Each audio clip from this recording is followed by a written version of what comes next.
प्रार्थना पत्रिका बुधवार 20/9/2023। डोथन आंदोलन और मेरे 24 घंटे। दूसरा राजा 6:8-24। और एलीशा ने प्रार्थना की, हे यहोवा, उसकी आंखें खोल दे कि वह देख सके।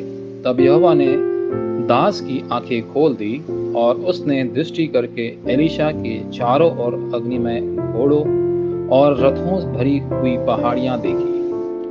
जब दोथन आंदोलन उभरा तो अराम राष्ट्र, जिसने हमेशा इज़राइल को पीड़ा दी, ने आत्मसमर्पण कर दिया। इसलिए द दोथन मूवमेंट को मेरे 24 घंटे बनाना महत्वपूर्ण है। एलिया के सेवानिवृत्त होने का समय आ गया। कई भविष्यवक्ता और परमेश्वर के लोग केवल गिलगाल, जेरिको और बेथेल में रुचि रखते थे। हालांकि एलीशा ने एलिया की आत्मा को 2 गुना हिस्सा मांगा। दूसरा राजा 2:9-11। बाद में एलीशा ने दोतान आंदोलन चलाया। वहां परमेश्वर ने स्वर्गीय सेना को संगठित किया। दूसरा राजा 6:16-17। इस शक्ति के बिना आप गुलाम बन जाएंगे, बंदी बना लिए जाएंगे और उपनिवेशित हो जाएंगे। अंत में तुम्हारे वंशज भटके हुए लोग बन जाएंगे। फिर एलीशा ने एलिया की आत्मा को 2 गुना हिस्सा क्यों मांगा?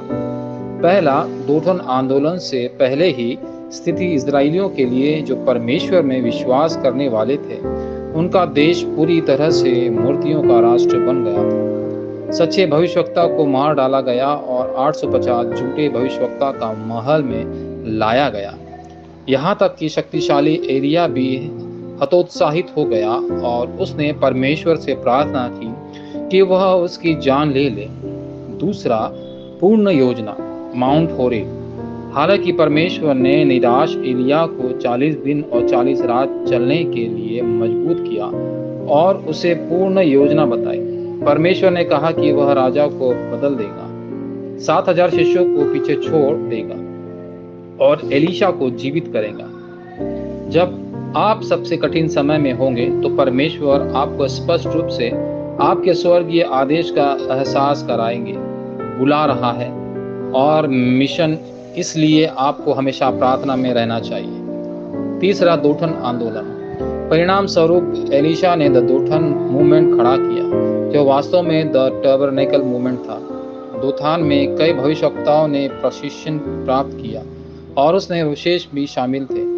अंत बिना युद्ध किए आराम राष्ट्र पर विजय प्राप्त कर ली गई। वह वास्तविक शक्ति थी। ईश्वर की संपूर्ण योजना के अंतर्गत द दोथन मूवमेंट को क्रियान्वित करने से सिंहासन का आशीर्वाद, जिसे कोई रोक नहीं सकता, निसंदेह आएगा। इसे प्लेटफॉर्म कहा जाता है। इसके बाद खतरे में पड़े लोगों की मदद के लिए वॉच टावर का जवाब सामने आएगा। अंत में एंटीना, जो लोगों को ठीक करने वाले आध्यात्मिक सिंहासन के साथ संचार करता है, उठ खड़ा होगा। वाचा संबंधी प्रार्थना। प्रिय परमेश्वर, कृपा मेरा आध्यात्मिक आंखें खोले और मुझे आध्यात्मिक शक्ति प्रदान करें। मुझे नई शक्ति प्रदान करें ताकि मैं जीवन भर आपकी शेष सेवकाई को पूरा कर सकूं। यीशु मसीह के नाम पर मैं प्रार्थना करता हूं। आमीन।